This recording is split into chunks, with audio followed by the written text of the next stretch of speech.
You're watching the Battered Fans Network.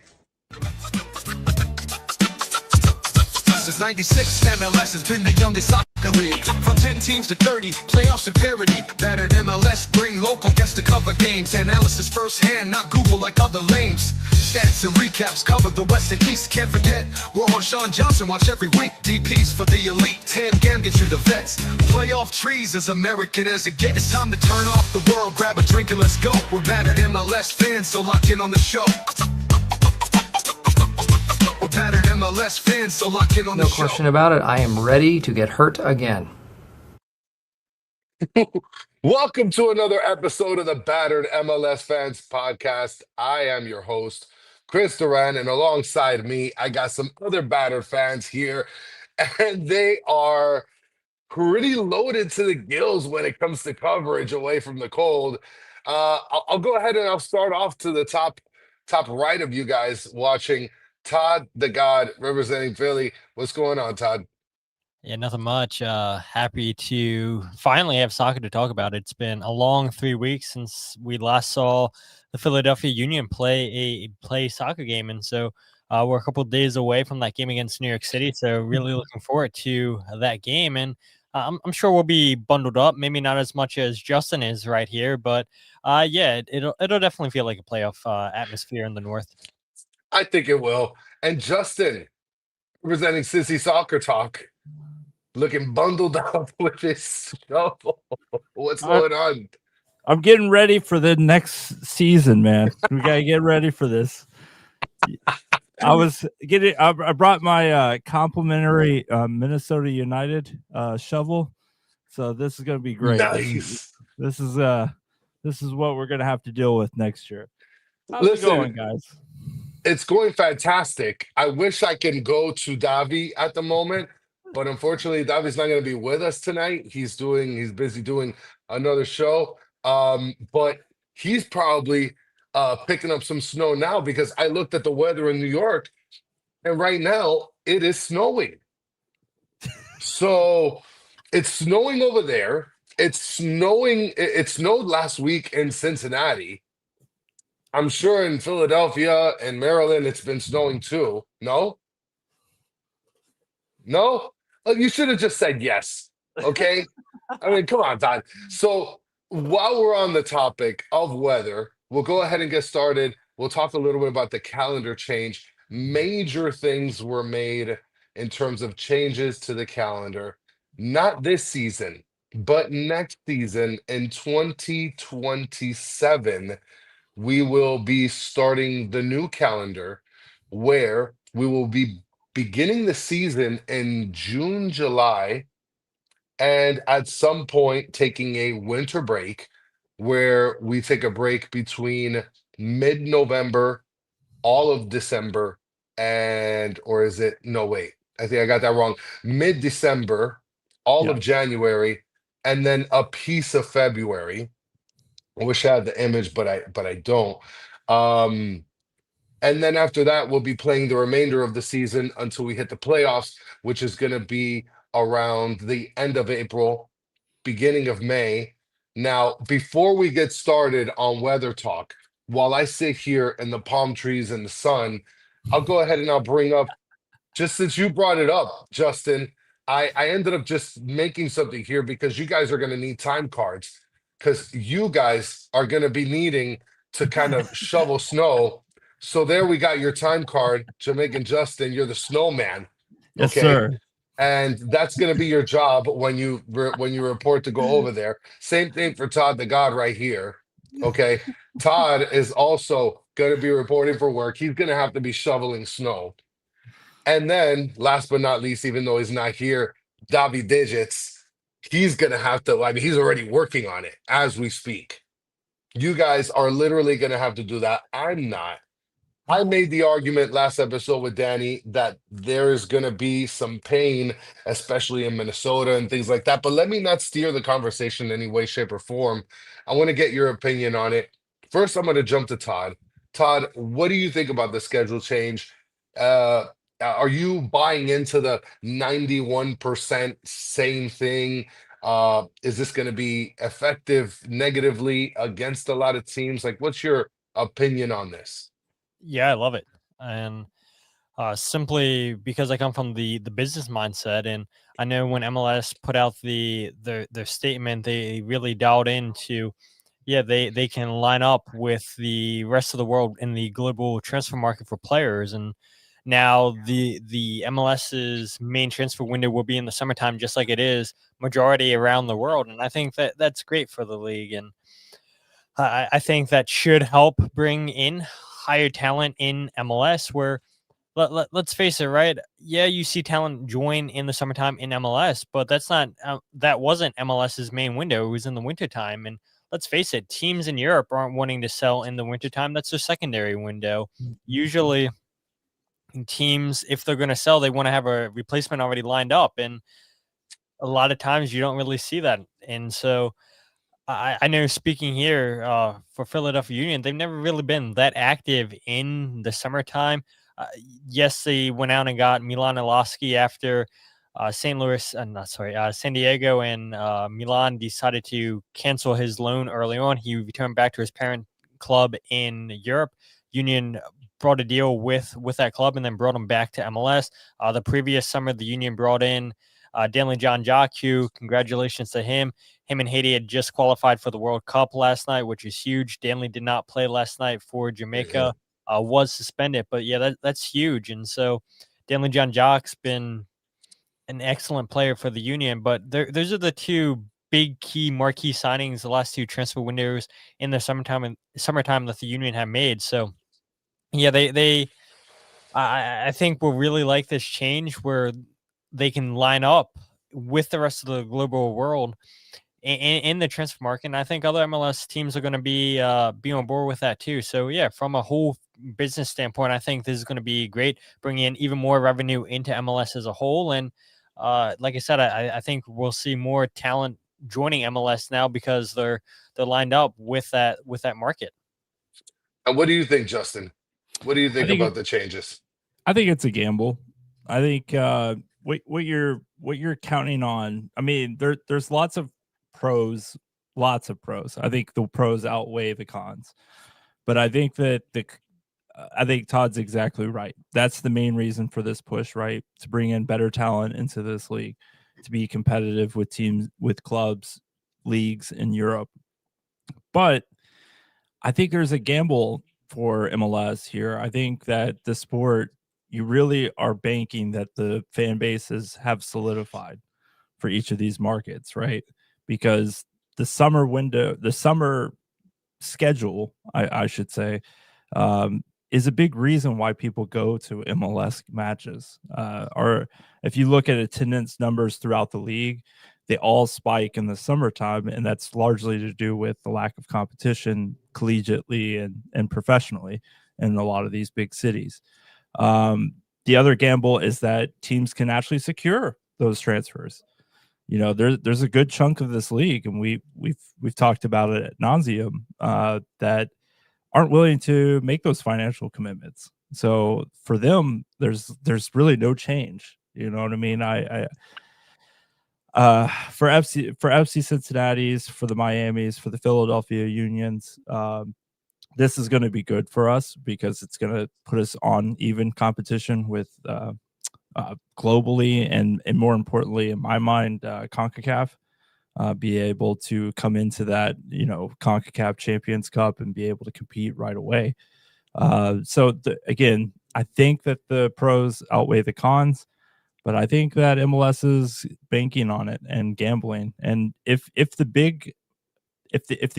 big owners, the majority owners, are all signing up for this, then I think they've made their bed in this scenario. I just wonder what it's going to look like for the minority owners, how much they're going to be willing to continue their investments.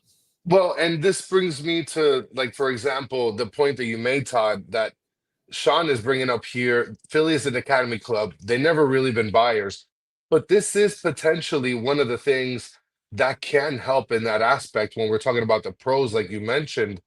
And this is a good thing in terms of the scheduling across across the pond, right? Matching it up to where you can be able to sell players over to Europe, or you can obtain players from Europe. So I do think that this can potentially turn Philadelphia from that sort of academy club team to where maybe they can get a piece or two that can make a big influence in the season.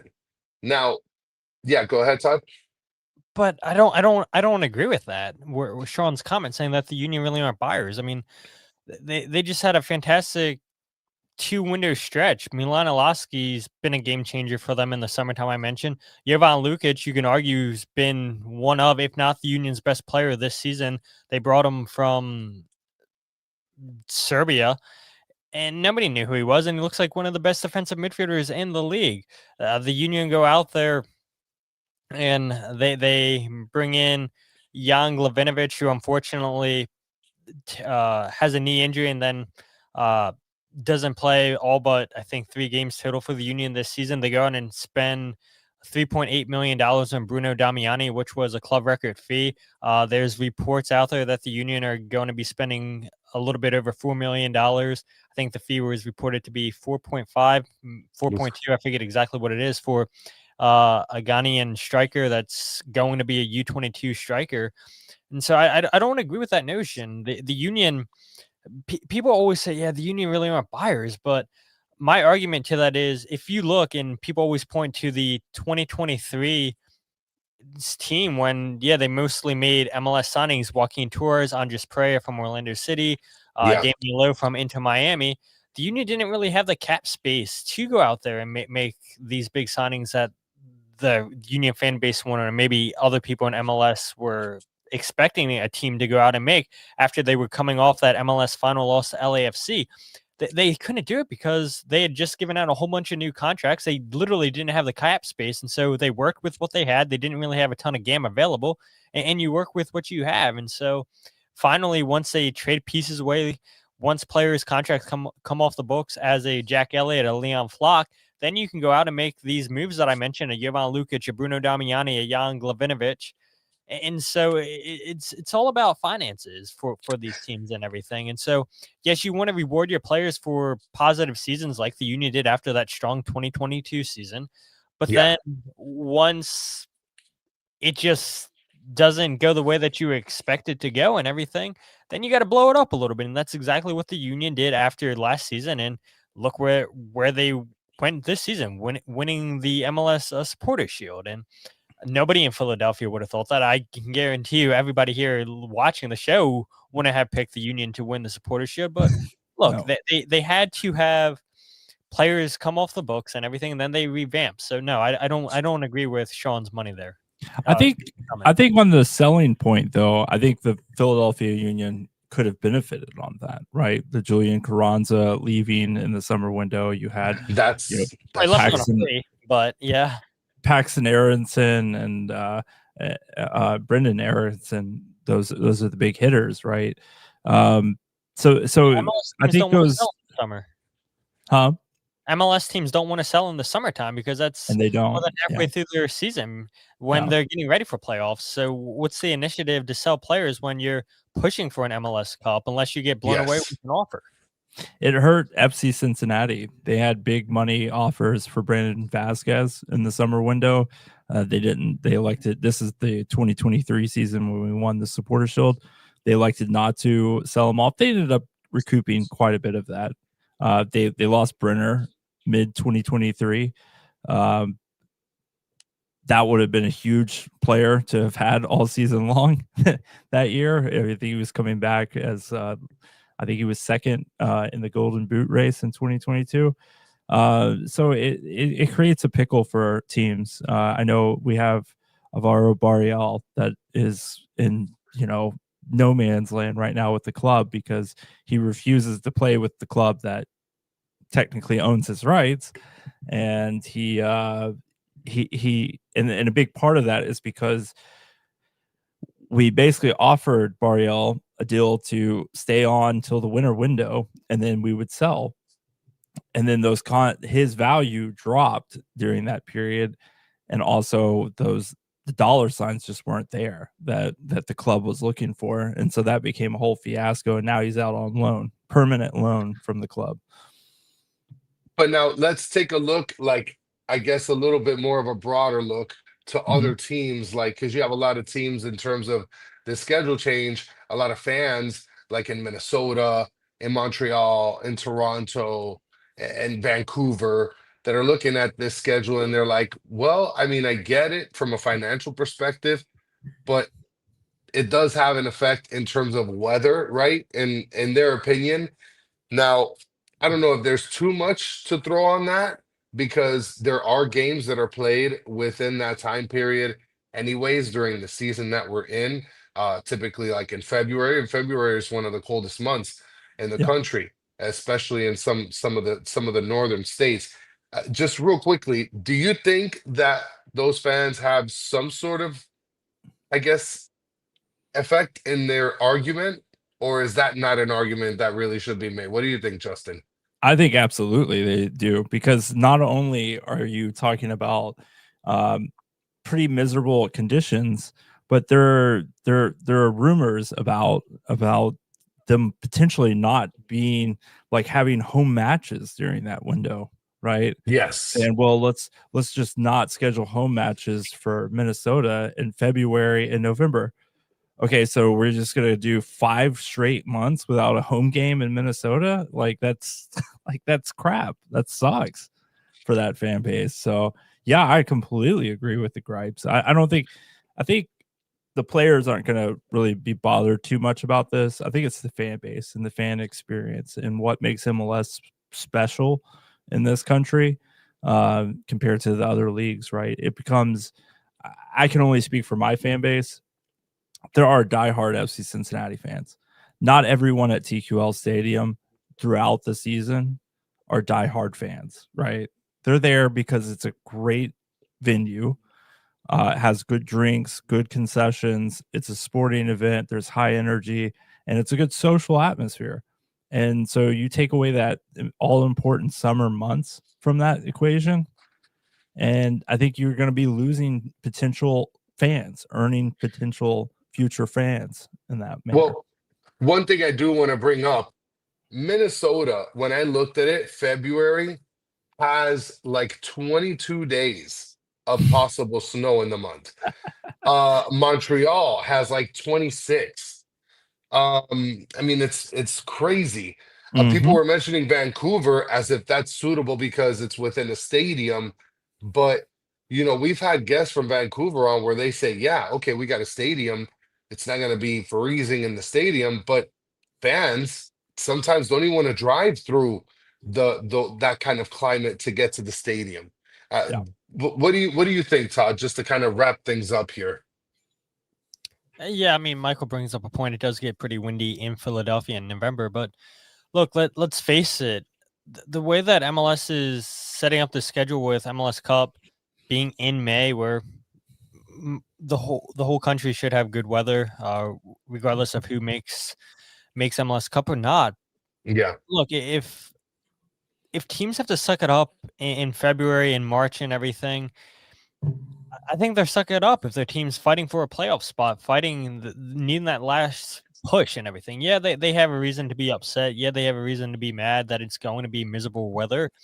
But at the same time, we see it in Philadelphia when a meaningful game is on the line, when a meaningful opponent comes to the stadium, fans show out. Mhm. Yes, when the season's just getting started in February and March, okay, the stadium can be a little bit empty, but I Yeah. look at whenever they've had a CONCACAF Champions Cup match at Subaru Park, stadium gets pretty full for that because the fans know how meaningful that game is. And so I think whether you're in Toronto, you're in Minnesota, you're in Montreal, if your team's playing meaningful soccer, and I know that's rich to say for a Toronto or a Montreal, but who knows what happens in a couple seasons? Anything can change.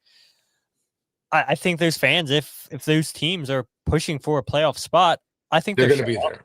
And Yeah. so, yeah, I understand the argument, but look, all it takes is winning. And if these teams are winning, they're playing attractive soccer, they're going to show up to the stadium. And I And want to I just and go let go me ahead, Justin. comment real quick, like Vancouver as the example, right? We Vancouver always deals with issues with scheduling with BC Place, right? So whenever they're doing CONCACAF Champions Cup matches, they'll play at Vancouver Island. So I don't know if you know how difficult it is to get to Vancouver Island, but if the fans are willing to make that trek and sell out that little stadium, I don't think they'll have a problem when it's a cold weather match. Well, and I want to just wrap it up by asking you guys one more question. There's a break in between in the middle of the season, mid-December, all of January, and a part of February. Yeah. It's a gift and a curse because you get that time to avoid the bad weather, and you also avoid the NFL, and it's Super Bowl. Okay. Do you think that's a right play by MLS, or do you think that 2 months can quite possibly be killer in terms of the momentum? What do you think, Todd? Yeah, I mean, you hear it all the time in sports fandom where fans are like, well, football's over now. There's nothing to watch. And look, Yeah, I just mentioned it. Come February, March, April, I mean, these teams are going to be fighting for playoff spots and everything. And you're not going to convince all NFL fans to hop on board and watch soccer. So many of those yeah, people are anti soccer. But I'm sure you can get some fans that want to watch sports, that they want to pay attention to something until baseball starts up. I saw Mr. Krabs hitting on baseball. Baseball's a wonderful time. I'm happy. it Look, more is. baseball I games like in the baseball. summertime. And so, yeah, I think this is a smart move on MLS's part where, look, let's face it. I mean, we're such a huge country. We have so many different uh, divisions of soccer, so many divisions of football. We have so many different sports in this league. There's always something going on. You're always going to be competing against Absolutely. something. Mhm. And so I think again, it's so smart. So many football fans I hear mentioning, well, there's nothing to watch now that football's done. Well, maybe you convince some of them to watch MLS. I believe that'll happen. What do you think, Justin? Do you think it's a critical mistake that's happening with that break, or you feel like it's warranted and things will move on, as business goes? It depends on what they fill it with, in my opinion. Yeah, If they because it fill might it be with Leagues Cup. Yep. if they fill it with Leagues Cup and they do that, I know a lot of podcasts have been talking about this potential kind of like spring ball for baseball where teams travel to a certain location. I mean, that's what that's what Liga Meckie's teams do. They don't play at home during Leagues Cup. They all travel all over, far away from their fan bases, right? I think it would be a little bit more detrimental for MLS clubs. I'm just speaking for myself here. I think that MLS clubs don't travel like that. A fun away day is one thing. Traveling to Texas to watch FC Cincinnati versus Mazatlan is not going to draw quite the attendance. So maybe we'll see what they do with it. I think it offers players a bit of a break, which I'm thankful for because these players play way too much all the time. There's just Yeah. competition later on competition. So maybe that's just a good reason for the Players Association to be behind this. Well, and I guess we'll wrap it up with this segment. V Vega throwing down here. MLS will fold after 2027. Okay. Good It's night, a big everybody. bet. Yeah. So I'll let's take let's I'll get take your bet. I'll take your bet, Vega. so let's get into the breakdown of the second round of basically the second round. We'll just go over that pretty briefly Mhm. in terms of Eastern semifinals.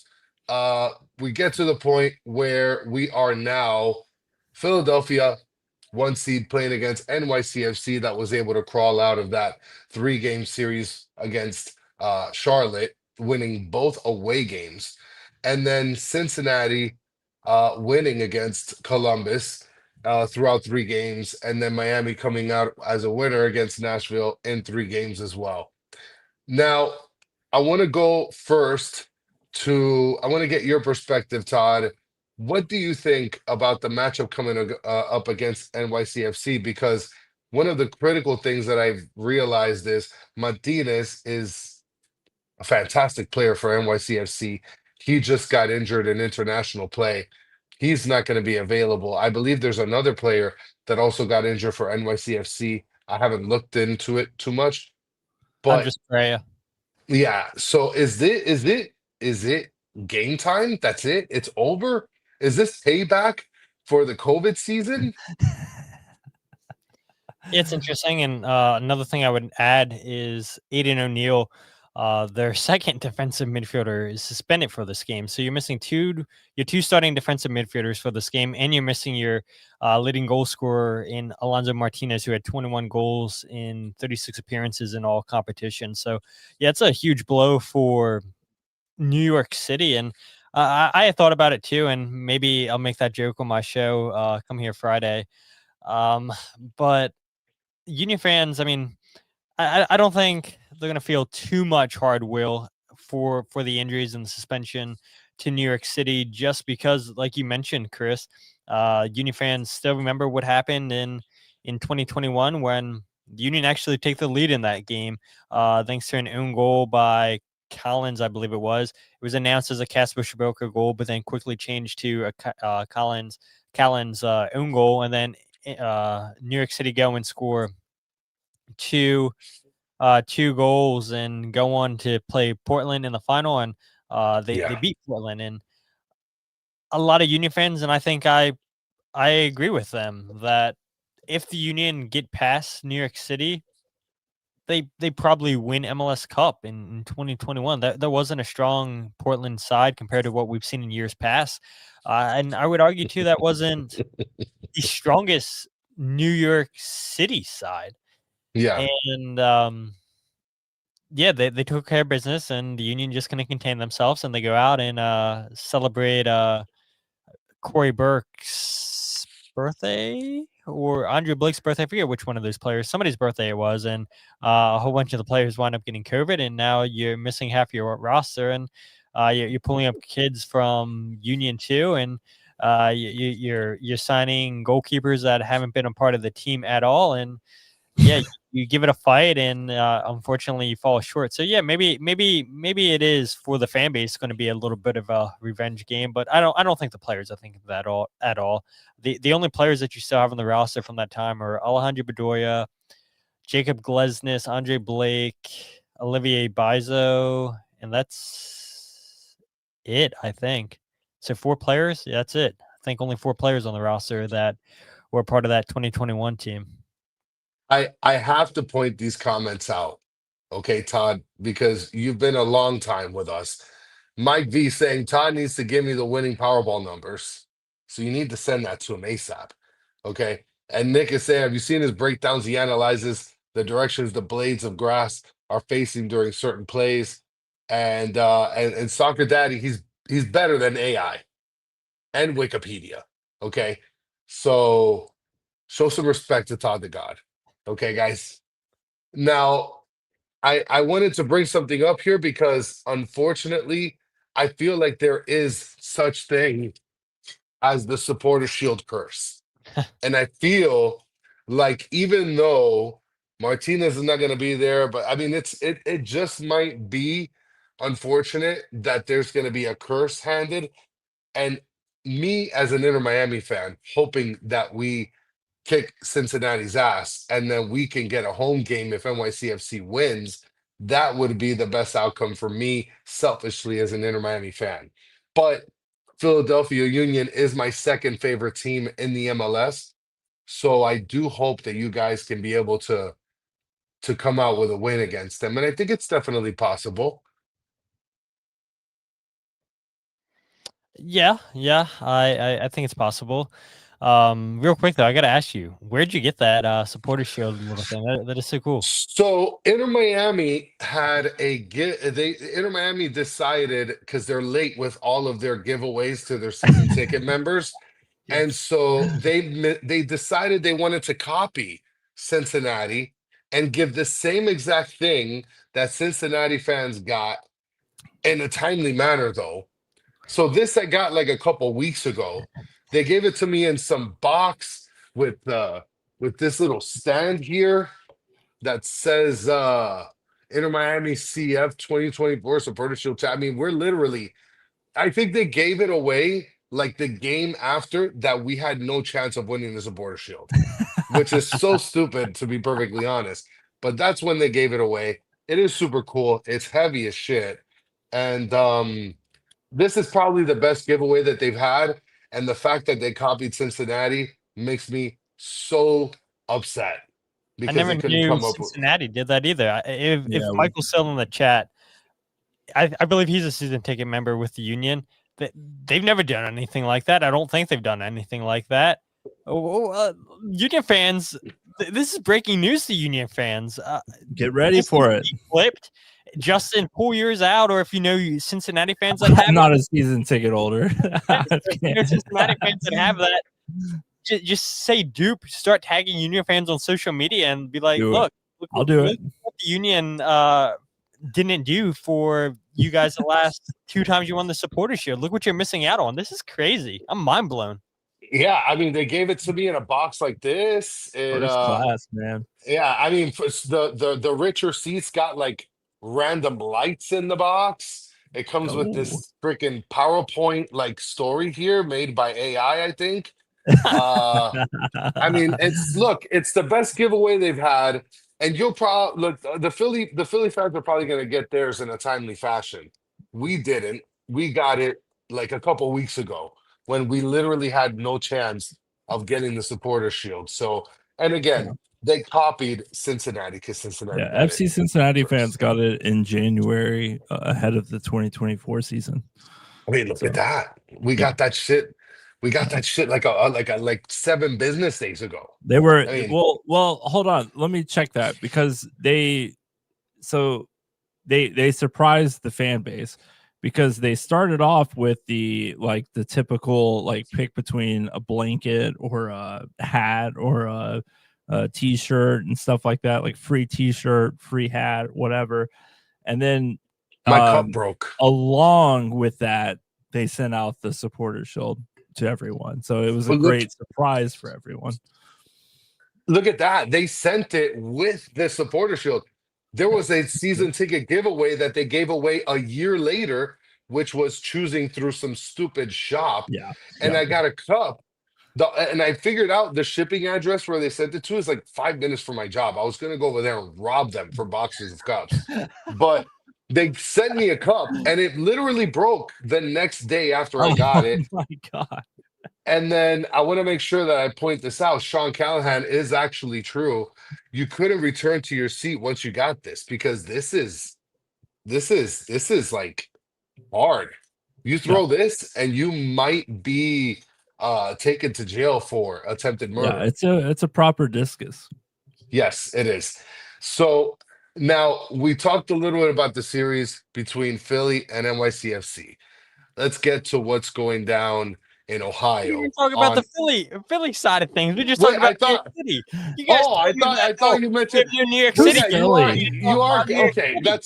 You're We're going back to 1000%. we're going back to the preseason, Todd. It's irrelevant. You guys are just bums. It's okay. This is crazy. I get asked to come on to talk about Philadelphia. I get told before the show, we have no New York City guests. So can you talk positively about New York City? I go and give people the lowdown a little bit of New York City and don't even get to talk about Philly. What are we doing? Just all Spam you, the chat that we miss Danny. We miss Danny. yeah, okay. I'll tell you this much, okay? All you have to say is Indiana Vassilev here, and that's it. That's the Philly coverage. No, but all jokes aside, Todd, let us know what's going on in terms of Philly's perspective, because it is interesting. I mean, you guys are on a super high at this very moment. Yeah, exactly. Like I mentioned earlier in the show, 3 weeks is a long time for the Union not to have a game, and I am a little bit wary about that. Even though the Union win the Supporters Shield, and yeah, some people are like, yeah, this rest is going to be good for the Union, and you get players recovering from injuries. But look, Union fans know it better than anybody that this team has struggled out of long breaks. They've struggled massively, and look no further than that 7-0 defeat to Vancouver back in September. The Union come off of an international break and fly up to Vancouver.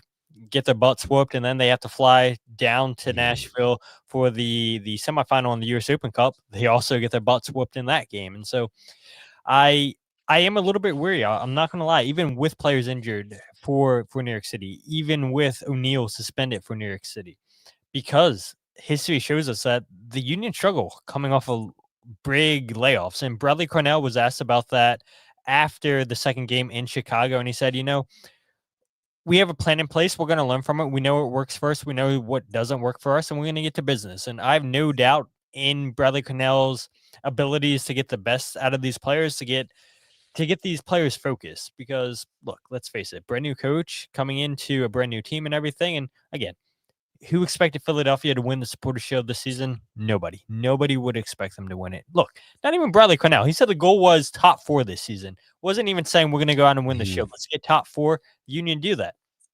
And so I think Mikael Uhre, who was getting hot towards the end of the season, has been dealing with a little bit of an injury.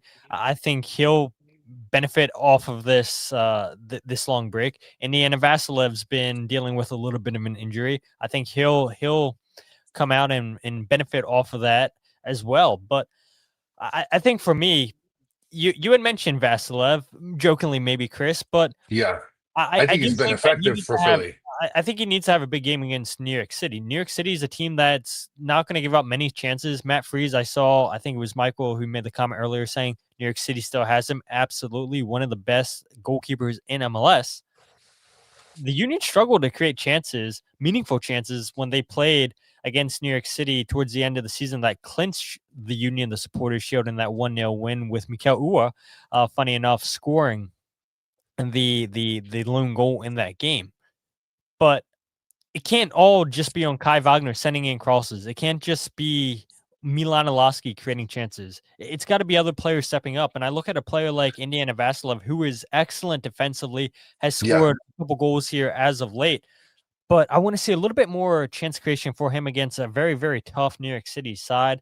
I think somebody else in the comment section said they believe New York City is going to come out all out attack because they're missing the 2 defensive midfielders. I don't personally see that.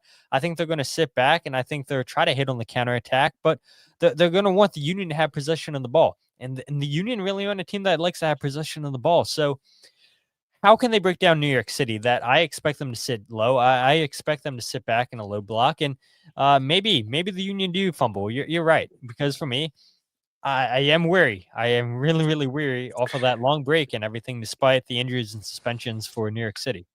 And Justin, for us, it was a 2-week break, and the 2-week break sucked. Yes. Now, I mean, imagine 3 weeks. Like that can't be helpful for Philly. No. And that was a big reason why they changed the playoff format, right? Because the Supporter Shield team would always have an extra week of waiting around for the teams to go. So I think for me, you have two. I mean, it's not so much in the game moment. I have mad respect for both of these franchises. I think these 2 franchises in the last couple of years have pressed the reset button hard. NYCFC twice hit the reset button after losing Tati. These 2 teams, I think, could be. I know we're going to talk a lot about Miami and Cincinnati. I think either of these 2 teams can win the Eastern Conference this year. I think they've done a remarkable job doing what they've done. I think I don't think Bradley Cornell gets enough respect in this league. I think a lot of people criticize his X's and O's, but I think mad respect to him coming into this situation with Philadelphia losing 2 of their talismans, really. 3 of their talismans. I mean, they lost Carranza in the offseason. Then they go and lose Gazdag to Columbus. And prior to that, they lost Martinez. So, like, everybody that you imagine being on the pitch for the Union that you've come to expect are gone. And yet here they are winning the Supporters Shield. If I had to make a prediction on this, I think the Union win this 1-0. I think that they're able to. I think there's too many issues right now with NYC FC with their creating their chances. And that low block, like Todd mentioned, is probably gonna basically they're gonna be playing for penalties, in my opinion. Well, and I guess since we're here at this point, and usually I'd leave the predictions for last, but since we're predicting Philly and NYCFC, what do you think it's gonna be, Todd? What do you think is gonna be the outcome in this one and done game? Uh, I think it's going to be a tight game.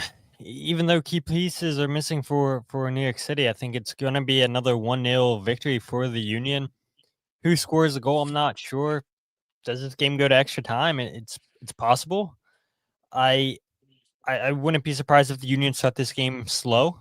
If I'm being honest, I think they're going to have to build into this game and grow into it.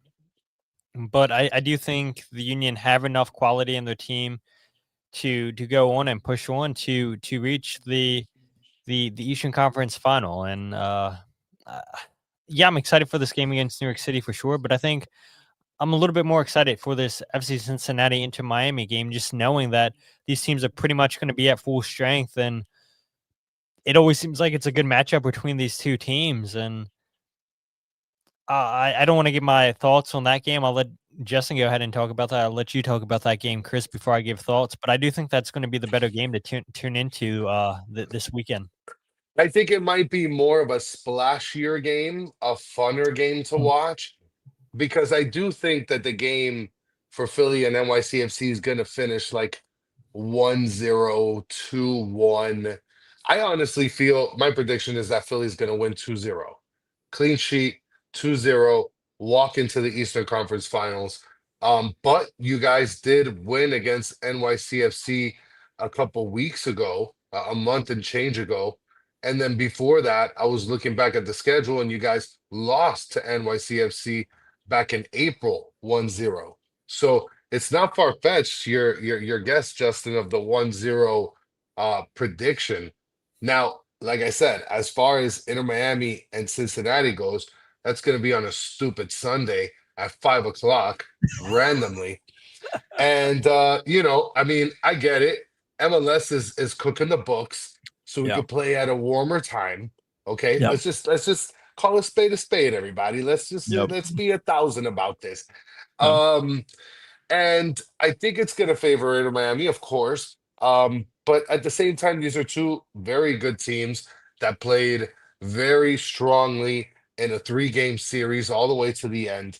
As far as the matchup is concerned, Justin, the question I think that I have is there anything that you're looking at Cincy and what they do and saying, this might hurt us against Inter Miami?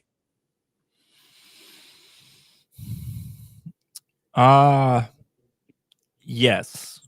I think I think what Inter Miami has had a lot of success with this year is playing through that right channel. Yeah. And I think FC Cincinnati has been very, very suspect in their left defense. So I think that's where all eyes need to be on is how is Teenage Hidebe and whoever is going to be playing the left wing back. I imagine it's going to be Lucas Engel back there, but you have to see how that dynamic's going to be. They can't play up the field the way FC Cincinnati typically like to play, because I imagine you're going to have Messi on that side, but you're also going to have probably Bright playing underneath him. Is that accurate? Would I be on for it? I mean, it would be if Mascherano decides he's going to start Bright, which I don't believe he will. I think he will. I don't. You think he will? I think he should. I think- don't know if he will.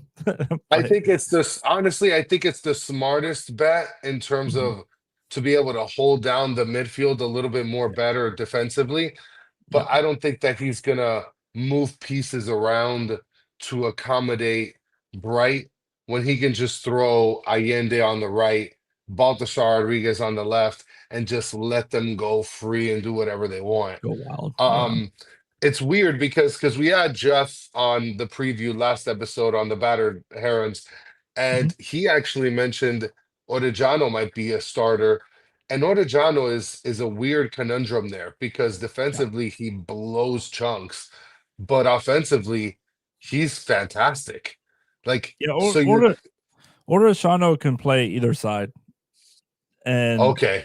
I think he's more effective at left wing back, but I think he's more. So he's playing off of that left foot. So at left wing back, that's great. But Yeah. I think that the inversion sometimes with the Brenner thing is really why Orishano hasn't been seeing the field that much, Yeah. because I could see that. what Brenner is bringing, that ability to The, cut back, play yeah. outside of the box, enter the box. Those are the things that made Orishano so effective in 2024. And it just hasn't materialized this year. And it's a big reason why Brenner is back at FC Cincinnati, is because um, he's no longer an option. And we have two players in uh, uh, we have too many players up top that just stand around. I mean, Yeah. Evander and Dinke aren't players that are making these epic cuts and stuff like Absolutely. that. So Orishano's an interesting choice. I wouldn't do it. I would put Lucas Hingle. I would play more defensive, somebody who's going to who's going to be able to connect that back line too, because I imagine Inter Miami's going to press. So Well, that you would think so because they did last game, yeah, but that's because Luis Suarez was out because he decided to donkey kick somebody in the Corey Brenner. Um, as far as like the player that fit the bill for him was Silvetti. Everybody's got a super happy for Silvetti because he's a young player, presses. It was fantastic last game. But it's like what Michael's saying here, bench Suarez W, but Mascherano is not gonna bench no. Suarez. Mike V is saying here, here's what will happen. Suarez plays more than 45 minutes, we lose or tie. If he's benched or plays 45 minutes or less, we win easy. And Wolfinger is actually saying Ender over Odejano. Well, As far, Ender's hurt, so we'll yeah. have to see how that goes. Great international breaks in the middle of playoffs. We love that. Well, luckily for Inter Miami, there was nobody that got injured. I'm not sure because they mentioned in the last show that we did that Ian Frey might have gotten injured, which is Okay. very scary to me Yeah. because Ian Frey gives us versatility on the right, so it Yep. makes us dangerous on both sides of the pitch when it comes to pushing the pace offensively. What are your thoughts, Todd, in terms of the matchup between Cincinnati and Inter Miami? Yeah, I think for whatever reason that Chicago game a couple weeks ago stands out to me. Maybe it's more than a couple Oh weeks ago yes, that was against that was Inter a Miami, the disaster. 5-3 game. I think we're going to see quite a bit of counterattacking opportunities for FC Cincinnati in this game, and I think they have the pace, they have the quality up front. I know, Justin, you're making the point that maybe they have too many players up top, but there's enough quality in this team that I think they could hurt into Miami on a couple counterattack chances. Vander is an excellent player to get shots outside the box. Brenner's an excellent player to get shots outside the box. Yes, I know. I hear your point with, yeah, they have too many guys that just stay stagnant up top. But there's just enough quality in this team where, let's face it, yeah, there's quality in that Nashville team, but they don't have the pace, in my opinion, to hit the counterattack like FC Cincinnati can. They don't have the pace to hit on the counterattack like Chicago Fire had a few weeks ago. And so, because Inter Miami's been so suspect defensively, yeah, they're going to have chances, I believe, offensively. We know what Messi can do. He's That's maybe in the gonna biggest come. form that he's ever been in with Inter Miami. It seems like he's scoring for fun, and I know a lot of that's been against Nashville. But because this this defense of Inter Miami hasn't shown me anything. I'm being honest. Yeah, I think Bright. If Bright doesn't start this is a huge missed opportunity. What he offers you defensively, Busquets can't do it anymore. Does the Pro really want to play that much defense? I don't think so. And Yeah. so I do think that there's going to be chances for Inter Miami offensively, but I do think they're going to give up a lot of chances defensively too, and especially in the counterattack. And if Cincinnati can convert one or two of those chances, it might be a long day for Miami. Well, and it's funny that you mentioned that because Rodrigo de Paul, I felt in the last game, played probably his best game in a I pink agree. uni yeah, in a pink uniform because he played both sides of the fence, both offense and defense, super aggressively, pushed the pace on offense and ran back on defense to be able to assist. And then on top of that, the only center back that was effective was Falcone. But Falcone's going to have his hands full with Denke. So there's going to be multiple opportunities, in my opinion, for players like Brenner and Evander. The only thing is, like you said, Todd, is that high press, it could kill us because Falcone isn't the greatest getting the ball out of the back. Noah Allen, I feel, is a little better than that in that than Falcone is. And aside from that, I've seen Jordi Alba kind of blow chances getting the ball out of the back. So that could be problematic. In my opinion, I agree with you, Todd. I think that Yannick Bright is a great player to start, but because of the simple fact that Javier Mascherano is a person that likes to stick to the same routine, he's not going to start Yannick Bright. Ever since he signed his extension, he hasn't started a game, I think, since, which is kind of crazy. And I'm just going to tell you, Justin, before I go bring it back to you, the question that I asked you in terms of what would you be worried about us as Inter Miami, I think what I'm worried about is the fact that if we can't get the ball out of the back, you guys do have players that can be able to high press enough and they can execute without having to be right in front of goal. Yeah. That's the scary part. Yeah. Because Hani Mukhtar on free kicks looked like a god against Inter Miami. And we have Rocco, who, listen, he's my favorite goalkeeper right now, but he is shorter in terms of the goalkeeper, the height of the Sure. goalkeeper. So with a skilled player like Evander, you guys can get one by the goalkeeper, especially off of a turnover. That's pretty critical. Yeah, I think at one point Evander had, what do you have, like 8, 9, 10? I don't know what his season total is now, but 10 of his goals were from outside the 18, and they Mhm. weren't free kicks. So, like, the guy is insane at being able to poach out those top bins and really confuse with a lot of English on the ball. For me, what worries me about FC's I mean, it depends on if Bright's playing, in my opinion, because FC Cincinnati, and this goes back systemically for Pat Noonan, is once a team presses us at the midfield, once people put pressure in the second third, I should say, the middle third, Yeah, they FC Cincinnati has no answer for getting the ball that's a bright progressing game. past that. Yes. So that's why I think Bright What a should shame. be playing, because FC Cincinnati have struggled against teams like NYCFC last year in the playoffs that was doing that to us. They had a different system. Nick Cushing did a little bit more pressing than the current staff. Uh, Red Bull had always been doing that, and Todd's Philadelphia Union was able to poach out, with good old Martinez coming in the midfield, just destroying people. But we don't have that answer. Like before, we had the answer of Lucho Acosta could out dribble anybody, right? Yeah.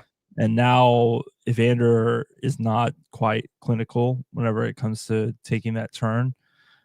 So that's what worries me is, can Miami, because I think we can destroy your back line. But we Yeah, have I to get think the it's ball. definitely possible. we have to get to the back line. And Yes. at times, FC Cincinnati has been disjointed in the midfield.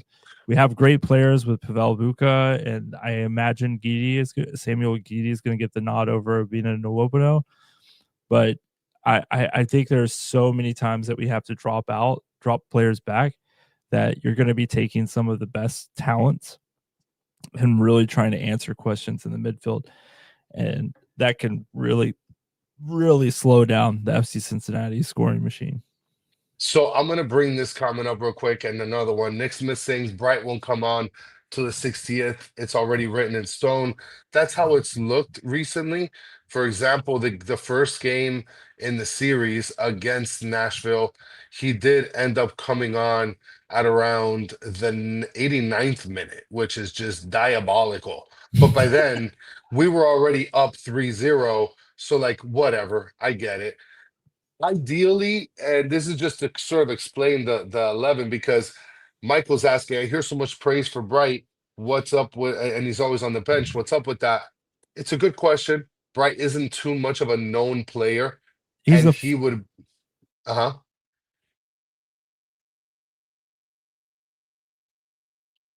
Wait, are face. you we didn't catch you there. What'd you say? Oh, I may have been cutting out there. Bright has flaws in his game. It's the Yeah. predictability.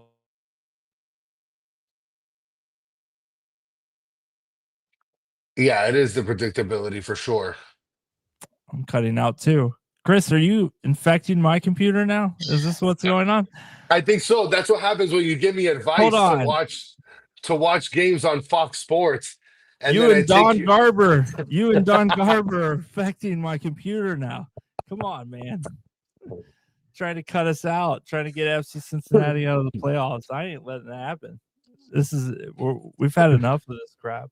But no, I think that to answer your question, Yannick Bright is a player that has a highest ceiling out of the midfield, other than Messi, obviously. Yeah. But he has those question marks. And I think at the beginning of the season, Yannick Bright showed a lot of those porosity moments where he would make very unsound decisions. And Mascherano likes predictability. He likes to have somebody he understands is going to be able to play a certain style, a certain framework inside of a game plan. And I don't think that Bright fits that box. Ideally, I would love Baltasar off the pitch or Allende off the pitch, and then have Messi, Suarez, and either one of those two guys playing at the wing. And then Busquets, Rodrigo de Paul, and Yannick Bright on the pitch all at the same time, just clogging up that midfield. That would be my ideal, I guess, structure. Yes. Let's get to the prediction part though, because that's always fun. I'm gonna go ahead and I'm gonna give the same prediction I gave in the last episode with the battered herons. I'm gonna go with a 4-3 prediction. Inter Miami wins. I think this game, and I said it ever since last week when I got on the show with Jeff. I think that this is going to be a super high scoring, super shitty defense game. I mean, this is just going to be goals galore. Whatever the number is on Hard Rock, bet the over. I really think that this is going to be balls to the wall kind of game. What do you think is going to be the end, Justin? I'm definitely going lower than 4-3. That's pretty high. And I would love a match like that, no doubt. But I think that FC Cincinnati has shown enough kinks in their armor to not be able to score that high on a consistent basis. I think that Pat Noonan will always default with a lead to play a little bit more conservatively.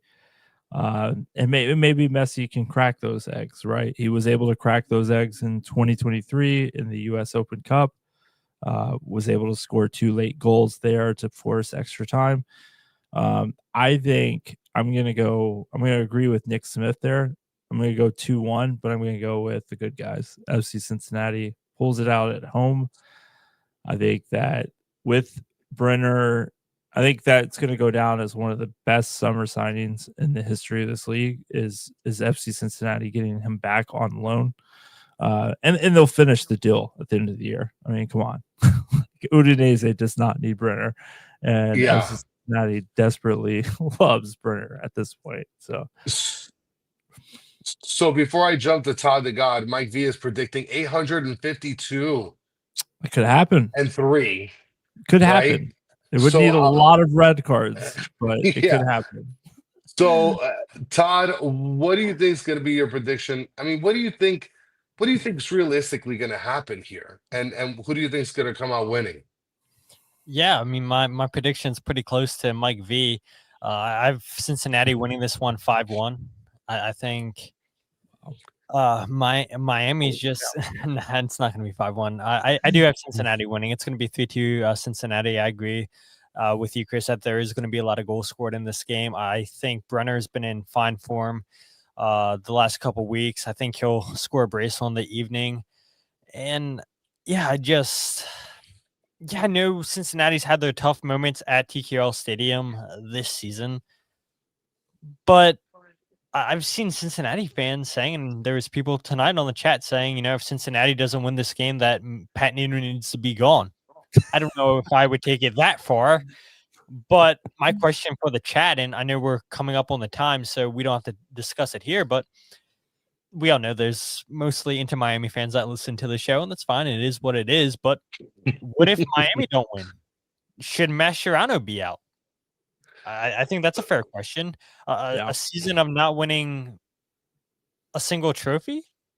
I think questions should be asked for Mascherano. I know it seems like reading people's comments online, they seem to be split a little bit between him. So if they don't make it to the Eastern Conference final, should Javier be out? I think personally, there's been a lot of questionable decisions down in Miami.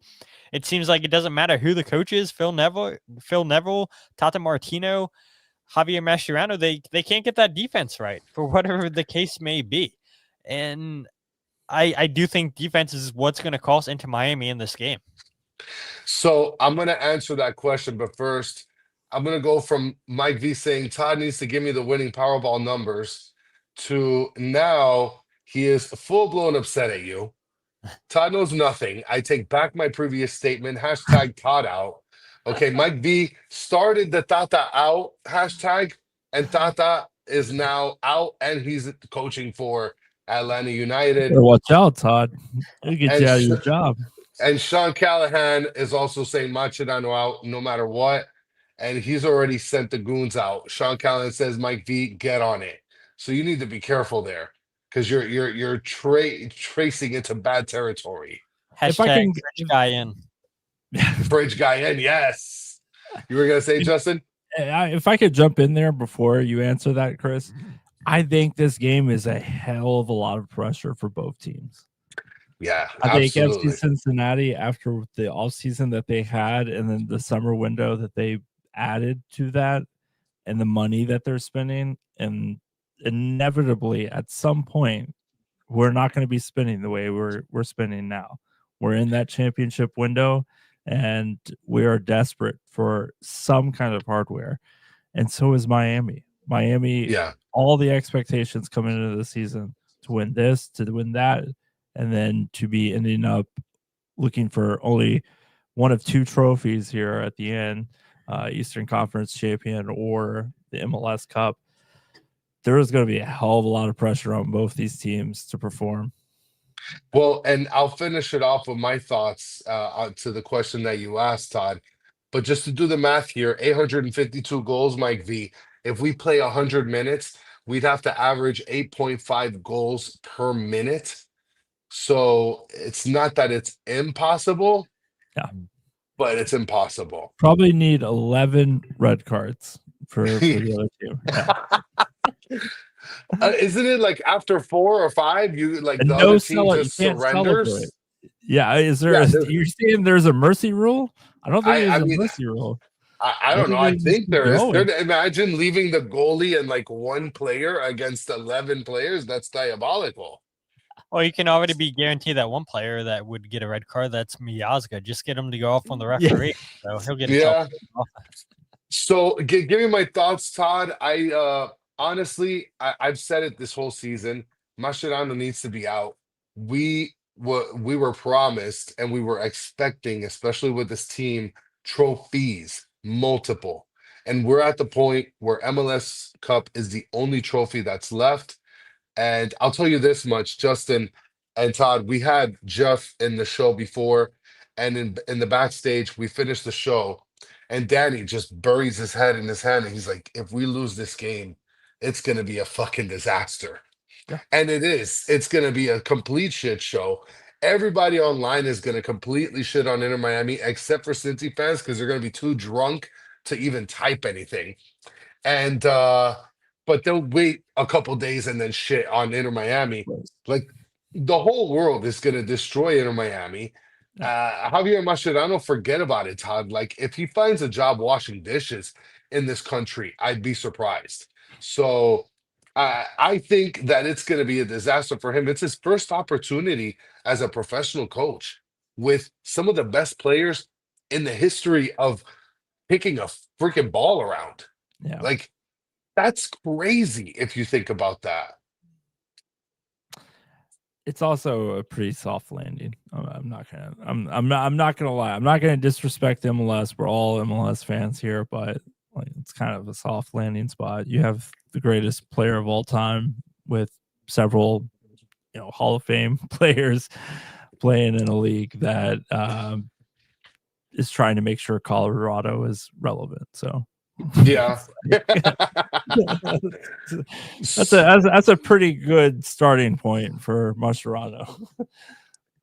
So let's finish this puppy off, guys. Any final words there, Todd? I was gonna try to say something witty, but Well, I'm I'd ask you, and I'd ask you to let everybody know where they can find your stuff. But at this point, you literally just assassinated yeah, all of Inter Miami. I've lost half the listeners in the show, so they don't want to follow me anymore. So, I mean, people are probably already unsubscribing, giving me negative reviews. So, yeah, we don't need to give people any more ideas. So, yeah, they don't need to follow me anywhere. Don't look for Todd the God, not today. Give it a 24-hour buffer. Yeah. Justin, let everybody know where they can find your stuff and let everybody know what's going on. Well, you should definitely subscribe to Todd the God. Like, who was it that was saying that he broke down the way the blades of grass were angled and stuff like that? Yes. Maybe. No, Todd is the best at that. Todd, I really wish you were an FC Cincinnati fan. Maybe one day we can swing you over to our side. Because you're incredible, as is Chris. But you can catch some of my more coherent and smart and intellectual coworkers over at CincinnatiSoccerTalk.com, at Cincy Soccer Talk on any of your social media platforms. Do podcasting, do great written work. We're starting to branch out a little bit into just the entire region of the Ohio River region. So check us out. Well, guys, that's going to wrap it up. You can follow me and Danny right here, Battered MLS Fans. That's where you're going to get all your backline runs and your compact defense. There goes the zinger words of the day. Thank you guys so much for listening on audio. For those of you listening on Napster and for listening on LimeWire, thank you guys so much. Leave 5 stars, whatever it is. And for those of you sitting in the chat, you guys are the best. Even Mike V, who decides that he's going to start an entire rampage on Twitter and get you out of here, Todd. Guys, like and subscribe. Let other people know that there is an MLS channel out here talking about kicking around a ball in the United States of America and in some parts of Canada. Thank you guys so much for being live with us. Until the next one, mi gente, have a good one.